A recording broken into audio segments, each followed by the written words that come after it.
having one of the members of the group make a presentation. Tonight, Tyrone Griffin is going to make a presentation for us, and we thank him very much. And I ask you to volunteer. Anyone who would like to. Where's Rick? Rick made a great presentation, thank you, at our last meeting. So please, if you've got something to say in the way of the presentation that's going to benefit the members of the group, please volunteer and come to see Karen. Okay? Tyrone? Thank you. Well, first of all, thank you for everybody coming out. Thank you for allowing me to speak. Tonight, this is probably going to be a different kind of presentation than probably what I've heard. I'm not going to talk about job search. I'm going to talk about transition. It's probably going to be hard for some people to hear some of this stuff, but I ask you just to be honest about, if I ask a question, just be honest about it, because we're all going through some things that we're not talking about. So we're all, the point is you're not alone.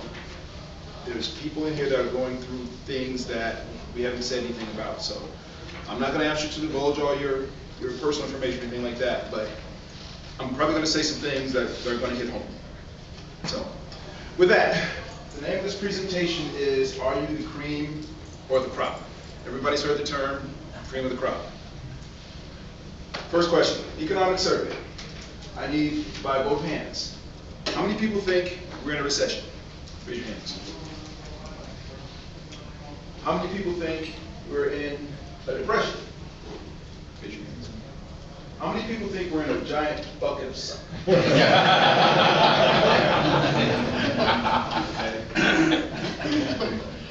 This is horrible. The economy right now, the job search, everything is just bad. This is the worst that I've ever seen, and it's probably the worst that it's been in the last 60 or 70 years. You know, when we were growing up, a lot of us are the same age group. We were growing up, when you heard about people being unemployed, think about what you heard. It was, if somebody's not employed, it's because they don't want to be employed, because they're not trying hard. You know, we heard about GM or GE. GE would fire 10% of their managers every year. They would rank everybody, and the bottom 10% got fired.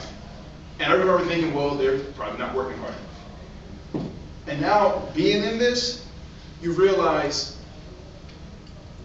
the face of unemployed people is not just that guy standing on the side of the road or the exit ramp with a sign. You know, it's not the person living under the bridge. There's a lot of people unemployed that you would never know.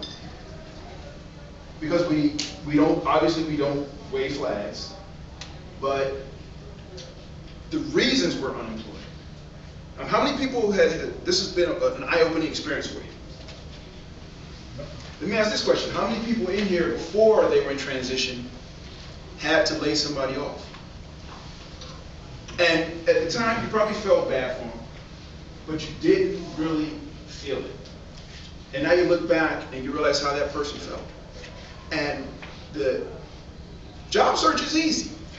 Looking for a job is easy. Transition is what's kicking everybody's behind. Dealing with getting up every day. Because every day you wake up and you hope today is the day that you get a job. And it doesn't happen. You go to bed that night and the next day you got to get up again. That's the hard part that we don't talk about. How many people here are angry? A little bit angry about it. A little bit, you think it's your fault. You went through that mindset where you're trying to figure out what you could have done differently so that you wouldn't be in this situation. Who was it? Heard a quote from, I think the guy's name is Billy Ray Morgan, not to be confused with Billy Ray Cyrus. But he made a quote. He said, "Harboring anger is like stabbing yourself with a sharp razor and waiting for your enemy to bleed to death." It's useless. I mean, the thing is, being angry does not help you in transition. And that's the hardest part, because it's like if somebody said, if you let that bully hit you every day, at some point they'll get tired of hitting you. So you try to just let them keep hitting you until they get tired.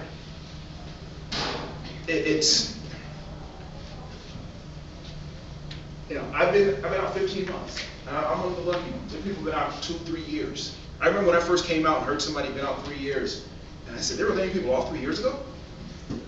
like, yeah. You know, and these are people that have been working or looking for a job every day. You know, you can't explain to your family, your friends, a lot of you heard me say that, you can't explain what this is like. You know, because they ask you, why can't you get a job? You know, they ask you, why aren't you looking for a job? Why do you get up every day and go sit in front of the computer? Why don't you go out and start, mailing your resumes out? You know, people here tonight have landed because of networking. People who aren't looking for jobs don't understand that. You ever try to get an informational interview with somebody? I don't have time. Remember the people you used to work with, good friends, and now they won't answer your phone call. I joke about it, call it a giant bucket of sucks, but that's what it is. It sucks. And it sucks because we did everything we were supposed to do. We got the degrees, we went to work, we worked hard. How many people in here were laid off the week after they put in 60 hours? Okay? I know people were on call over the weekend and got laid off on Monday. We did what we were supposed to do. We went to work and we worked hard. And we still ended up out here. So it really is, there's nothing a lot of us could have done. Go back 20 years and take a different major in college. Not move. Not take a certain job. But you can't think that way. You're here. It doesn't matter. What's the movie, Gumball Rally? Everybody remember that movie? Raul Julia has a famous line in that movie. He takes the mirror and throws it out the window. He said, what's behind me is not important. It doesn't matter how you got here. It does not matter. You're here. Let's deal with it. Now, are you the cream of the crop? Everybody thinks of the cream of the crop. Raise your hand. Come on, come on. Some of you guys, go back a year ago. See, when you were working, remember, how many people here have been called the cream of the crop by somebody they worked with? Cream of the crop. Every time I type that, I make sure I spell it. Or how many people had a beautiful office overlooking Atlanta? And you just knew, you arrived. And you thought you were the cream of the crop. And you found out the cream of the crop gets laid off too.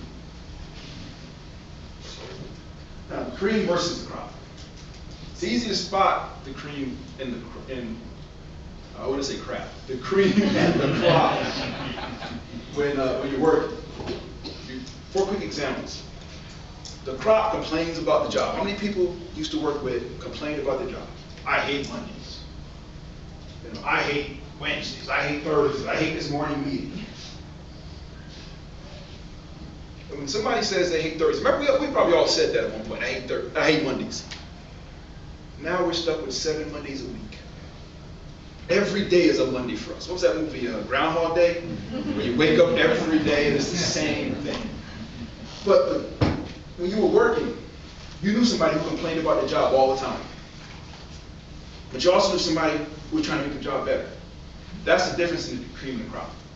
The cream was out there trying to make it better. The crop looks for downtime.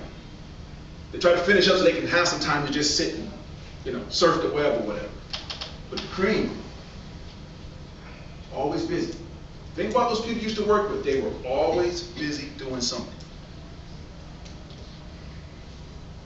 Here's good for the finance people. The crop, they were the people in the meeting where, so what's the bottom line? All they cared about was that bottom line number.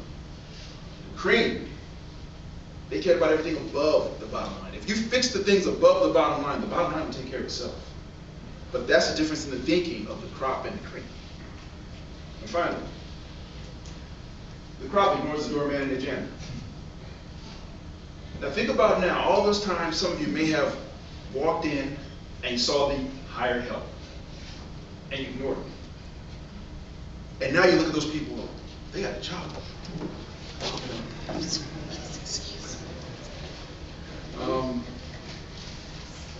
But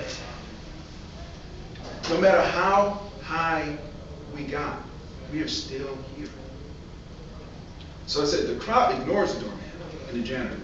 But you ever see an executive that asks the janitor, they know the janitors by name, they know the housekeepers by name, they know about their kids?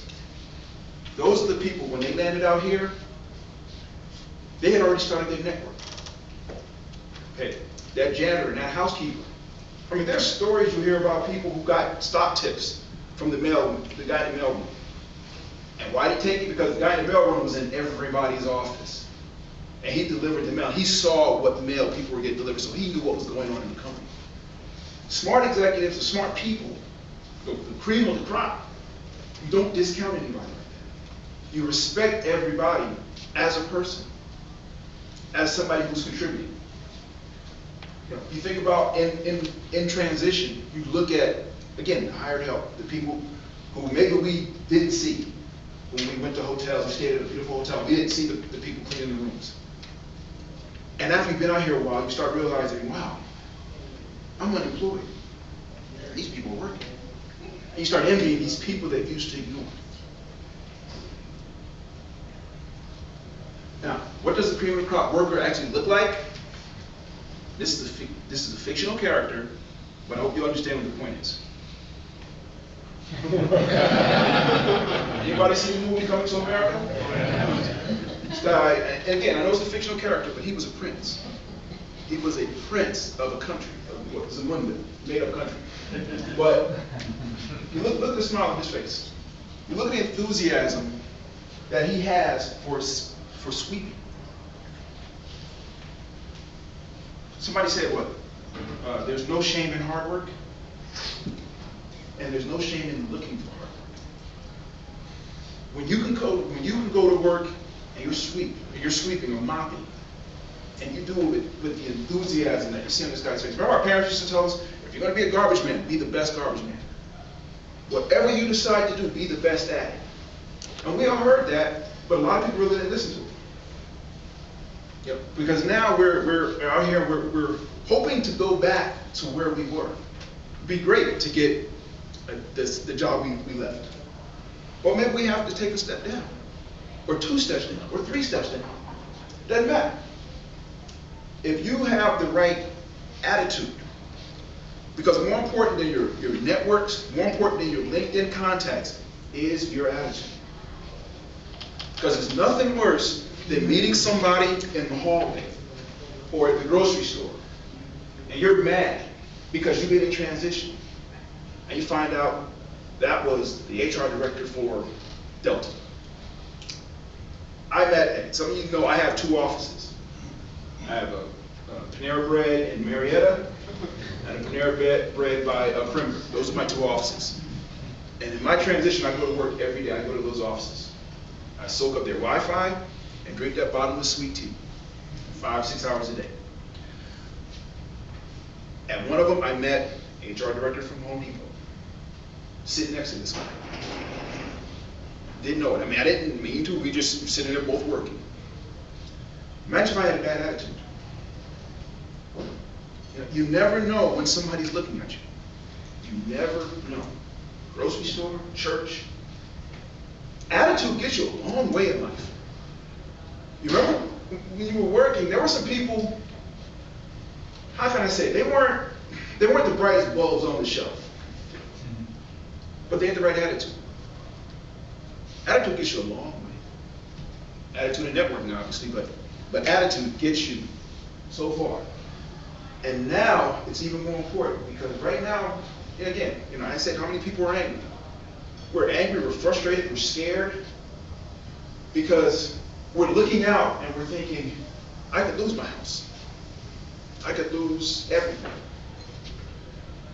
My philosophy, I don't sit up at night worried about losing my house. I'll do that when sitting up all night worried about losing my house will save my house. If it's not going to save my house, I'm not going to worry about it. If it's not going to impact what I'm worried about, then why do it? Yeah, I might be homeless tomorrow, but you know what? I'll get a good night's sleep tonight. I may be living under the bridge, but I'll be wide awake. The point is, worry about the things that impact you. If it's not important, don't worry about it. If it's going to happen, it's going to happen. If you can't do anything about it, I was saying earlier about how many people here think it's their fault. And thinking it's your fault is kind of like the people on the Titanic being blamed for not knowing how to swim. It's not your fault. You're just here. Be the cream in transition. I know that is the weirdest headline. First of all, trust God. Now, for some of you younger people, before God was Morgan Freeman, he was George Burns. Remember that movie? First thing in transition, the first thing you need to do is trust God. Call him Allah, call him whatever you want, but trust. The thing that helps you get up every day is if you acknowledge that somebody else is in charge. There's a power stronger than you. And that doesn't mean, there are people who got into this and they believed in God, and then they prayed for a job and they didn't get it and they got mad. And they have this idea that God was here to serve them. It's the other way around. And just because, if you pray and say, Lord, give me a job, and then today he didn't give you one, and you're mad because, well, he's not doing anything for me, you forget he woke you up this morning. You forget every time you wake up in a rainstorm and you got a roof over your head. He did something for you. Be thankful for. There's so much, even in this, there's so much to be thankful for. There's so much. Just waking up, having your family intact. Okay, maybe you're eating peanut butter and jelly sandwiches every night for dinner, but at least you got peanut butter and jelly sandwiches to eat. You think about what happened in Japan about 4 or 5 months ago. Right, a tsunami, then a flood, then a nuclear reactor blew up. You think you got a bad day? Everybody saw a video of people's houses floating down the street, cars floating down the street, boats floating down the street. Be thankful. Be thankful for what you have. You wake up and say, look, I'm thankful. I woke up. Start with that. Because the hardest thing you have to do every day is wake up. After that, everything else is easy. Have confidence in yourself. Do not lose your confidence. Do not think that there's something wrong with you. Okay? We are still good, smart people. Imagine that if you want to start a business, the people in this room you can start a business with. You got people in every discipline in here. You can start a great business because number one, people are smart, we work hard, and we're pissed off. All right? Imagine starting a business and wanting to succeed just to show the people that laid you off that you are better than them. But also I say assume greatness. Assume your own greatness. Assume that you are great. I'm not saying be arrogant and walk around with your nose in the air, but I'm saying assume that you are a great person. How many people have been asking why me? I got an answer. Why not you? Why shouldn't it be anybody else? Maybe you were picked because you could deal with this.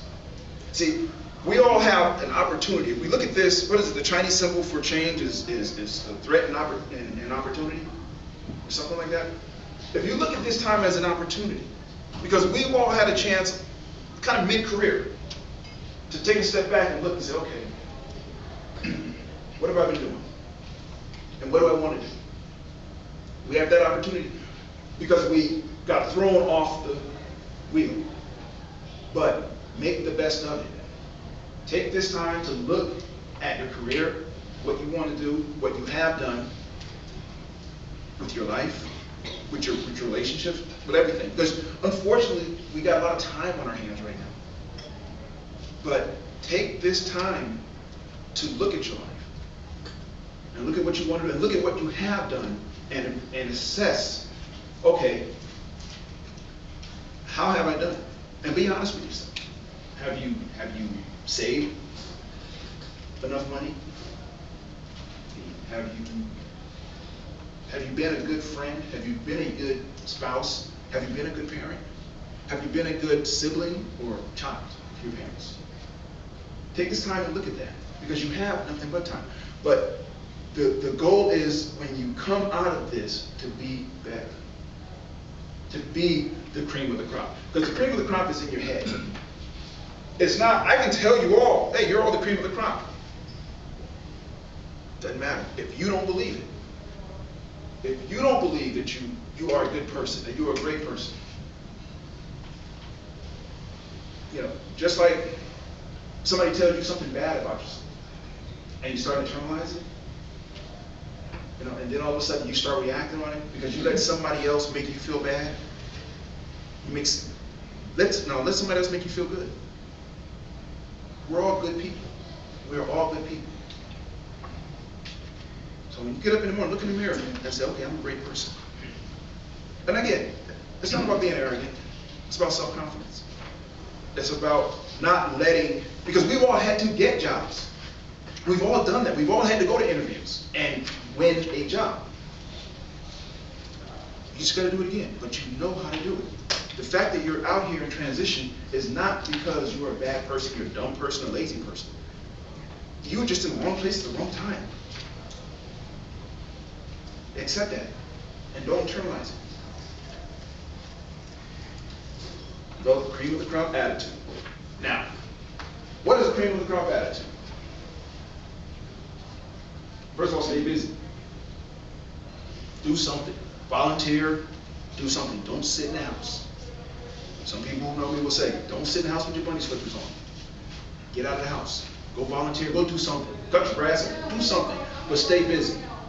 You know, they say with Alzheimer's patients, one of the things that they try to do is keep your mind stimulated. Stay busy. You should be working harder now than you did when you were working for somebody else. You know, when we were working 50 or 60 hours a week. Transition is not a 60-hour-a-week job. It's 128 hours a week. It's every waking moment. How many people have gotten up at 1 o'clock in the morning and checked their email to see if that person they tried to network with got back to them? Done that? Okay. 1 o'clock in the morning. You know, you think, oh, they were just waiting for 1 o'clock to come. We've all done it. When you were working and you went away on vacation, you might take your BlackBerry, or you might not, or you might forget it. And it's like, no big deal. I'll take all those emails when I get back. But how many people here have gone on vacation while they're in transition, and they're sitting there on the beach with their BlackBerry waiting for it to rain? Okay. How many people have gone to play golf and they're checking it? And this is the hardest working, lowest paid jobs we've ever had. So stay busy. There's a million things to fill your day up with. If you can't find something to do for you, go do something for somebody else. We all got a stack of business cards that we've collected from this event, from this meeting, and other meetings. Pull one of those cards out and call that person. And ask them, how you doing? Ask them what you can do to help them. Because it's not about us. If you try to do this on your own, if you try to job search on your own, you'll fail. Because everybody in this room knows if we see somebody and we meet at an event that's selfish, we won't say a word. Nobody will get together and say we're not going to help that person. But we all know we're not going to help that person. Remember back in the 80s, it was that mentality of you meet somebody and you shake their hand and say, what can you do for me? It's the reverse now. It's not about what. My thing is, I got about 200 people working for me for free because I've tried to help every one of them. And when I say they're working for me for free, these are people that will send me emails. Hey, I saw this job. This looks like something you might want to be interested in. That's the greatest feeling in the world. When somebody will send you a referral, but it's a referral that you didn't even ask for.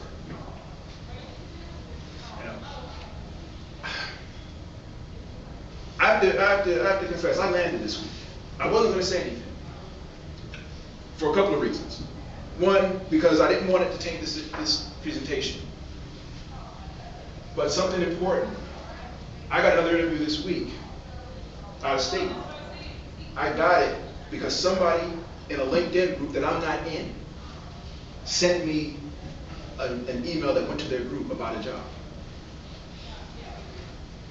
I didn't ask them to, they sent it to me. I then contacted that person, now I'm flying up to Richmond on Sunday for an interview. I didn't even know that this company was looking for people. There's no greater feeling in the world when somebody reaches out to help you and they say, because you tried to help us. If you make it about you, this is a lonely journey. If you make it about you. If you make it about how can I help everybody else in this room get a job, then you'll find everybody else in this room trying to help you get a job. It's that simple. To help anyone who asks. If anybody asks for your help, help them. You know how hard it is, and we all know how hard it is to get an informational interview? You have to call somebody working and ask them to take time out of their day to come meet with you. And sometimes they do and sometimes they don't. Think about that when somebody who you don't know. Somebody on LinkedIn contacts you and say, hey, I'd like to link in with you because I'm hoping that you can help me. Everybody's got their own, what I call LinkedIn mentality of who they'll link in with and who they won't. Some people say I won't link into anybody unless I can shake their hand or whatever. And I'll just say, think about the other side of the coin. How many people here have seen the hiring manager at LinkedIn that they wanted to connect with, but they don't know the person? And the only way they can connect with that person is through LinkedIn. Now imagine if that person said, no, I'm not going to link into you because I can't shake your hand. Be about helping people. Be about helping people. If you help people, it'll make you feel better. Because right now, a lot of us, we feel bad. Like I said up front, this sucks. And it hurts. It hurts sometimes to get up. And you know, we got families. When you look at your family and you get that fear of, I can't support them. I can't take care of them. Imagine you find that one person on LinkedIn that you need to connect with, and they say, I don't know you. And you see the job is the perfect job for you. It's like your case, perfect job. And you had to go a roundabout way to get it. And that's great when you have somebody like your friend who reached out to you. But imagine you don't have that friend. You see a job, and it's like, that's me written all over it, but I can't get to the hiring manager because nobody in the company will talk to me because they don't know me. And you join the groups and do everything. So my point is, when you are in the driver's seat, let everybody else on the bus. Not only help anybody who asks for it, some people who need help don't ask for it. Help them too. Offer to help them. Now there are 4 B's of a cream of the crop attitude. The first B, be positive. Keep saying it's about your attitude. It's about how, if you have a positive attitude, you project that out. Nothing like going to an interview. You're sitting at an interview and you're mad. You ever been in an interview and the interviewer had a bad day? And or you ask somebody, how are you doing? And they really tell you? For 10 minutes you sit there hearing about all the bad things that happen. There's that commercial, the Orange Juice commercial, where the kid is sitting there and all the people are telling him all the bad things that's going to happen to him that day. You know, he's going to lose his homework and all this stuff. Or his mother, she's going to have to walk home in the rain and heels and stuff like that. Be positive, because you never, ever know who's looking. Somebody here who is not working gets a job and remembers you from this meeting and go, you know, that guy was pretty good. And they call you because of your attitude. Second B, be a leader. How many people in here have had the title of manager? How many people in here have the title of leader? You know what the difference between a manager and a leader is? A manager is empowered from above. A leader is empowered from below. A manager means somebody said, you are the manager of this department. You can be the manager of a department, but are you the leader? Will people follow you even when they don't have to? It's not like the military where they have to follow you. Be a leader. The way you be a leader is you let people know that they're important. You let people know that you care about what's important to them.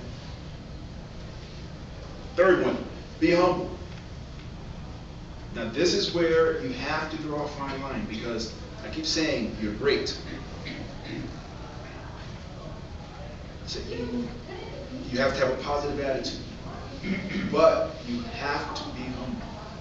This is a humbling experience, am I right? When you have to go ask family for help, or you have to go to your church and ask somebody for help, this is humbling. But I'll say this, if you never get too high, you don't have to worry about getting too low. And the fourth B, believe in yourself. Believe in yourself. Look in the mirror every day. You don't have a title, you don't have a badge, you don't have an employee ID, but look in the mirror every day and believe in that person looking back at you. That's where it starts. If you don't believe in yourself, I can't do anything for you. You can get all the interviews in the world. If you don't believe in yourself, it doesn't matter.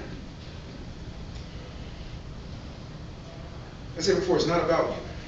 There's a Bible verse that let each of you look out not only for his own interests, but also the interests of others. I didn't write that, that's in the Bible. And for those of you who were at Life Lessons yesterday, Steve Beacham made this statement. It was very, very profound. He said, a person doesn't fall in love with you. They fall in love with the way they feel about themselves when they are with you. So you don't necessarily, go home and ask your spouses, do you love me? And they all say yeah. And then ask them, how do they feel about themselves when they're with you? That's why they love you, because you make them feel good about themselves. In transition, one of the hardest things we have to do is feel good about ourselves.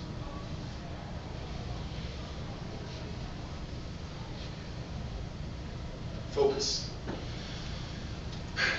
Ignore news that is noise. Give you 3 headlines. Say if these 3 headlines came across right now, I want you to tell me which one of them impacts you tonight. Number 1, Lindsay Lohan got arrested again. That impact anybody? Okay. Number 2, Randy Moss unretired. Does that impact anybody right now? This is painful. Brett Favre is coming back, right? Number 3, the unemployment rate is 5%. Anybody think that's impacting them? Exactly. It doesn't matter what the unemployment rate is. It could be 1%. If you're that one person without a job, it sucks. It could be 99% if you're that one person with a job. It's great. It doesn't matter. Don't listen to news. Don't internalize news that is not helping us. So when every week they report on the unemployment rate is 9.2% and the jobs this and 185,000 new jobs were created last month, and I didn't get one phone call. It doesn't matter. So don't let the environment poison you. Don't let things that don't impact you impact you. Don't get all stressed out. They said this recession ended what, in 2009? Yeah. Okay. Well, they said we've had 2 consecutive quarters of growth. That's how we determine it's a recession is over. The people saying that all have jobs. Puts a different perspective on things. Here's a hard one. Ignore the friends that have forgotten you. Remember when you were working, you probably went to lunch with people 2 or 3 times a week? Great friends. How many people here have not heard from some people that they thought were their friends since they've been laid off? And you go through phases. You get angry at first, or you try to reach out to them, and they tell you, call me on my cell phone, don't call me on my work. Call me after work. And you realize they were friendships of convenience. Nothing wrong with that. That's what they are. It's hard to realize that these people that you might have spent a whole lot of money at Starbucks with 3 or 4 times a week, it was a friendship of convenience. Don't dwell on it. You gotta move on. And that was one of the hardest things, I think, for me, because there were some people that I went to lunch with literally 3 or 4 times a week. And I found in transition, the people that kept in touch with me were the people that I didn't see that often. So maybe people get to know me, they don't like me, I don't know. But you look at the people who keep in touch with you, and it's a very interesting mix versus the people who, when you were working, your buddies that you go for a drink with every Friday night, you all get together at the bar, and then you find out that they stopped inviting you to their little outings, and you say, well, you weren't working. But the friendship wasn't predicated on us being employed, it was predicated on us having something in common. The point is, they cut the ties, cut the ties. I'm not saying be mean to anybody, I'm just saying, don't be mad about it, don't dwell on it, because it can't help you get a job. If they're not going to network with you, okay, fine. Prove it wrong, go out and get a job and make a lot of money, then buy the company and fire them. You didn't get that. Now, when you do land, and you all will land, when you look back at what you've done during this time and be proud of it, we look back and say, well, I accomplished something. I got a better relationship with my family. I've taken up a new hobby. The thing about life as I see it is when you hit that retirement age or whatever, when you look back on your life, when you hit 80, and you look back on your life, on the things you've done, will you be proud of what you've done, of the people you know, of what you've accomplished? Even in transition, you can accomplish things. If you sit at home and just wait and be mad about it, because we all know the unemployment rate is really higher than 9.5%, because a lot of people have just tuned out. So everybody in here, when you land and you start looking back on the year or 2 years or 3 years that you were in transition, have you done anything? We say that when you've been out for a year, you have to have something to put on your resume, because hiring managers might ask you, what have you been doing? I think they care less about what you've been doing versus have you been doing something? Have you been volunteering? Have you been, you get up every day, what do? Do something. But be able to look back on this time and be proud of what you've accomplished, whether internally or externally. Maybe you can just say, I painted the house, whatever. But be able to say you did something. And some of y'all know that logo, some don't. The Evil Bunny. I do a podcast, I do a couple of things, and the podcast is called Bunny Slippers Are Evil. And the reason it's called Bunny Slippers Are Evil is because if you got on your bunny slippers at 3 o'clock in the afternoon, you're not looking for a job. But on a bigger point, what this represents, this evil bunny, is about being diligent. I say don't put your bunny slippers on. Don't put them on, when you do your 90 days at the new job, and the first 90 days you're 2 hours early every day, and on that 91st day you're a half hour late, you put your bunny slippers on. Now the ladies are outnumbered here, but ladies, how many times have some guy courted you, and every time you saw him, you looked good? Hair was combed, shaved, smelled nice, and you started dating, and all of a sudden you start slipping.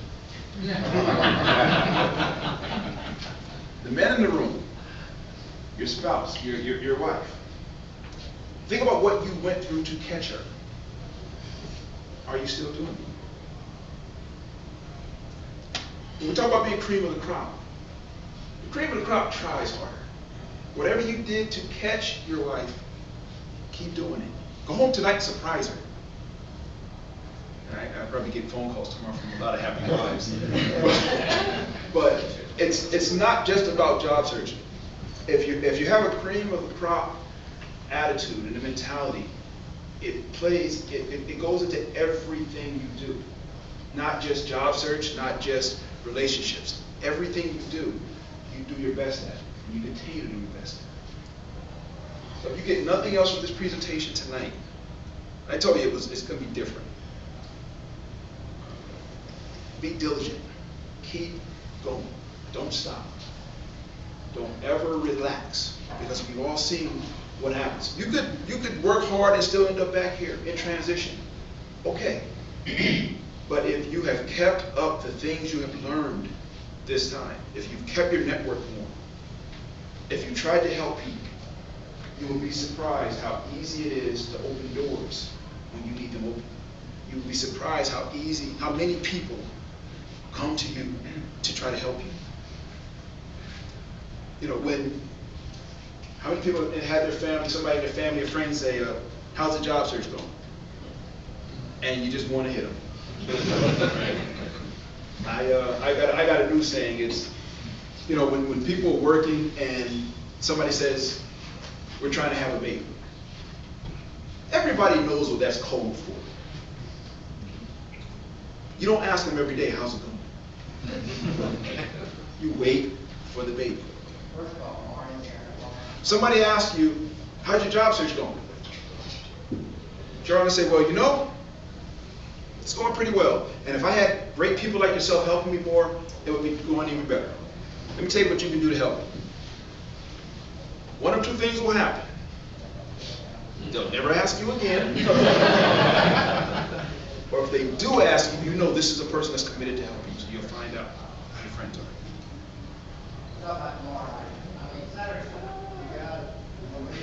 I don't want to, I can't stress it enough. The things we're doing now, there's no magic bullets to finding a job. You never know. You know, what they say, networking, 80% of jobs are found through networking. Unfortunately, 99% of the networking you do has nothing to do with the job you end up with. But you don't know what 99% is not going to help you. So you do everything. There is no magic bullet. We hear, you know, all the experts, 1-page resume, 2-page resume, white paper, blue paper, green paper. Your LinkedIn profile should look like this. You should have a picture. Think about LinkedIn pictures. There's one of my contacts. His LinkedIn picture is a toy. Not his face, it's one of his kids' toys. And I can't remember who it is off the top of my head, but all I'm thinking is this person is working. You know, that's the difference. But there's so many things we'll hear. This is something I want to talk about as far as your job search. Your job search is yours. You can listen to me or anybody else and change your resume up and do whatever. And at the end of the day, it is your job search. You will succeed or fail based on what you do. You can't blame anybody else. So whatever you do in your job search, you have to be comfortable with it. If you don't get a job because you took a 4-page resume and compressed it down to 1 page, you can't blame the person who told you to do that because you listened. You know, remember when we were kids and you got in trouble and your mother said, well, why'd you do that? Well, he told me to. And you still got in trouble. This is your search. Own it. Own everything you do. You have to believe in everything you do, because there's nothing like letting somebody else write your resume. You get an interview, and in the interview they ask you something about your resume, and you don't know what's on it. Okay? Whose fault is that? Well, that person rewrote it for me, but it's yours. You know, when we were dating, we didn't outsource that, did we? Go find me a wife and bring her back when she's ready to marry. No, we didn't do that. Own your search. That's about it. I hope this presentation, I hope it it opened up your eyes as far as realizing that you are not alone. That's the point of this, that we are not alone. That everybody here is going through some things. That attitude is the most important tool you have. It's your attitude. It's not your LinkedIn, it's not your resume, it's not your new suit, it's not your hairdo, it's your attitude. Remember that guy that was the homeless guy with the deep voice a couple of months ago? Somebody pulled on the side of the road and listened. Yeah, the guy's a radio announcer now. He's homeless. This guy had 3 teeth in his mouth, but he had an attitude. He had a great voice, number one, but he had the right attitude. He just bellowed it out, and this guy's working. Attitude will get you through a lot of doors. Having the right positive attitude. Don't in this time of transition, don't diminish, don't minimize that fact. That for as good as you look, if you got a bad attitude, you walk into an interview and you think, well, I'm smarter than this person interviewing me. You might be, but they have a job. Okay? You don't. They say what? We only use 10% of our brain power. We know some people who are using 100% of it and they still aren't that smart. Just because you feel that way about somebody, you don't have to show it. So you have to learn how to be great, but be humble. You have to learn how to keep going. Okay? Single mothers, you ever hear single mothers talk about, I can't afford to get sick? They can't. If I get sick, I can't go to work. If I can't go to work, I can't pay my bills. If I can't pay my bills, I can't support my family. That's the attitude you got to have every morning when you wake up. If it didn't happen yesterday, well, doggone it, it's got to happen today. But I'll say this, if you do nothing, it won't happen. The only thing is guaranteed is if you get up and don't do anything and you wait for God to drop a job in your lap, chances are it won't happen. If you get up and do something, but do something with the right attitude and try to help somebody else, because it's not all about you. You try to help as many people as you can, you will find a lot more doors open to you. So I hope I haven't offended anybody. I kind of hope I've hurt some feelings, because we all need to know that we're not alone. We've all been through some stuff. We've all been scared. We don't act like it. We don't show it, but we've all been there. Can't talk to your family, we can talk to each other. As I've said in previous presentations, we all have cooties. That's one thing, when you get transition, you get cooties real quick. Cooties, that person that you married because they were witty and charming and smart and brilliant and beautiful, when you got laid off, they got stupid because they don't know what to say to you. And they said the dumbest things. Why didn't you have an interview today? Why don't you have a job? If I knew why I didn't have a job, I'd have a job. But understand where it's coming from. It's coming from people who just don't know what to say to them. So tell them what to say. Tell them I told people, when I get a job, you'll see a banner flying around Atlanta. those little planes. Told my family that, leave me alone. When are you going to get a job? You want a date? But anyway, I thank you. I thank you all for your patience with this. Understand that one of my passions is having talked to people and realizing that we're all going through this and trying to just open it up and let everybody know that they're not. I wish you all the best, very best of luck. If I can do anything to help you in any way, please let me know.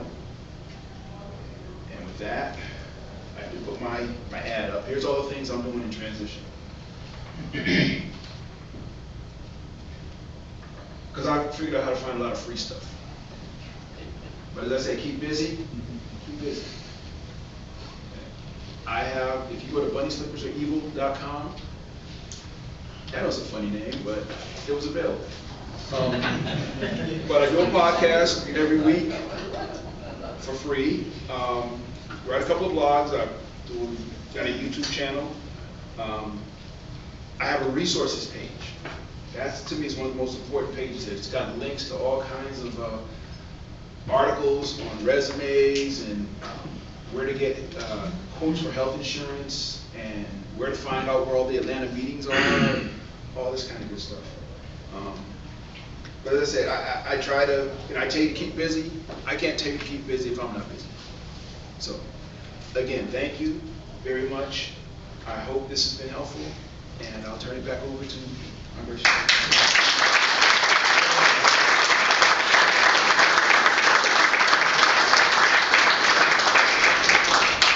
All right, that was absolutely outstanding.